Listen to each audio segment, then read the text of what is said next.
শিক্ষার্থীবৃন্দ, আসসালামু আলাইকুম। তোমাদের জন্য একটি সারাংশ নিয়ে এলাম। সারাংশটির প্রশ্নটি প্রথমে শোনো। এ কথা নিশ্চিত যে জনসংখ্যার ঊর্ধ্বগতি জাতীয় জীবনে উন্নয়নের গতিকে শ্লথ করে। সমাজ ও পরিবারের জীবনেও তা নানা প্রতিকূল প্রভাব বিস্তার করে। অধিক জনসংখ্যার ভারে নিউজ সমাজ তার সদস্যদের সামাজিক অধিকারের নিশ্চয়তা দিতে পারে না। যেমন শিক্ষালাভের অধিকার একটি সামাজিক অধিকার, কিন্তু দারিদ্র্যপীড়িত সমাজে শিক্ষার ব্যাপক প্রসার অত্যন্ত কঠিন। বাংলাদেশের বিপুল জনসংখ্যা এখনও শিক্ষালাভের সুযোগ থেকে বঞ্চিত। এই বিপুল জনসংখ্যার জন্য শিক্ষার সুযোগ সৃষ্টি করতে না পারলে দেশের অগ্রগতি স্থবির হয়ে পড়তে বাধ্য।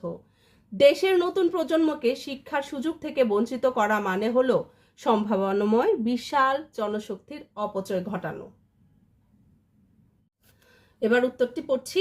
সারাংশ: বাংলাদেশের জনসংখ্যার ঊর্ধ্বগতি রোধ করা একান্তই জরুরি, কেননা তা আমাদের পরিবার তথা সমাজে নানা প্রতিকূলতা সৃষ্টি করছে।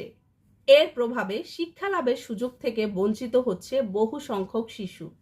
তাই জনসংখ্যার ঊর্ধ্বগতি রোধ করে বিশাল জনশক্তি সৃষ্টির মাধ্যমে জাতীয় উন্নয়নকে ত্বরান্বিত করা আমাদের সবারই কর্তব্য।